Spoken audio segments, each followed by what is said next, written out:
In case you can't tell, then video games have quite different kinds of combat, and what system works best can entirely depend on the game genre. But what I found almost all developers agree on is that great combat is satisfying combat, and even though video game combat can be widely different from one another, then I believe satisfying combat in itself can be broken down into a blurry mix between two kinds of gameplay. I don't know if there are already words for these, by the way, but I'm just gonna call them weight and flow-based gameplay. My idea of weight-based gameplay is combat that relies on small-scale strategy instead of mental reaction.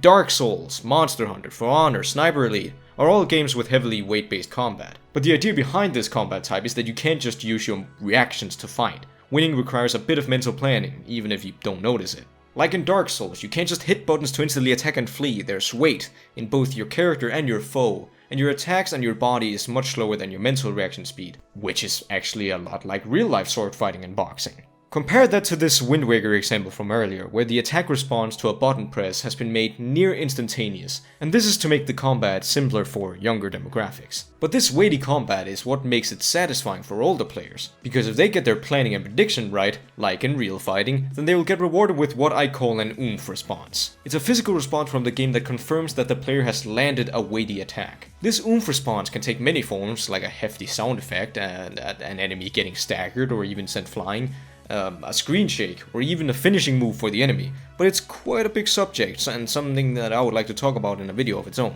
All we need to know for now is that it is crucial in making slower combat fun, and making it feel like there's weight and power behind an attack or even a gunshot.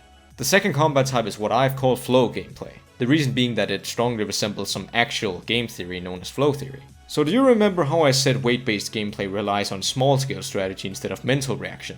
Switch that around and we've got flow gameplay. And let's just say that this is where gaming gets truly mental, and I think this is the closest we get to calling video games a brain exercise. Tetris, Street Fighter, Cuphead, Bullet Hells, One Finger Death Punch, pretty much every music or rhythm-based game ever, Hotline Miami, and even Doom are all, in my opinion, flow-based games. And while it is debatable whether or not if there's combat in Tetris and rhythm games, then flow-based combat works pretty much the same way. The most important thing for flow combat to work is not just fast, but near instantaneous response time. The game needs to be able to keep up with the mental speed of the player, and if it does, then it allows the player to over time enter a unique mental state known in game theory as flow state. And while you may be unfamiliar with the word, then I think it's something special that all players have experienced before. It's when you're fighting a boss and you suddenly find yourself focusing so much that your eyes go lazy and your reactions and muscle memory grow so efficient that they skip by your conscious, leading to you actually thinking about pretty much nothing.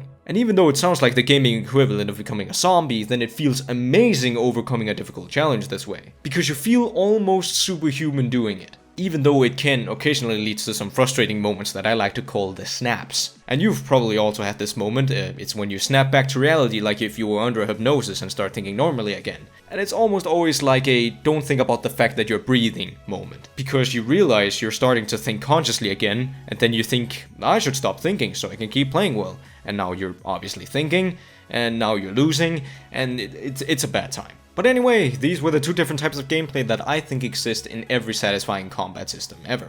Mind you, I don't think there is such a thing as an exclusively weight-based or flow-based combat system. It's always like a blurry mix between the two.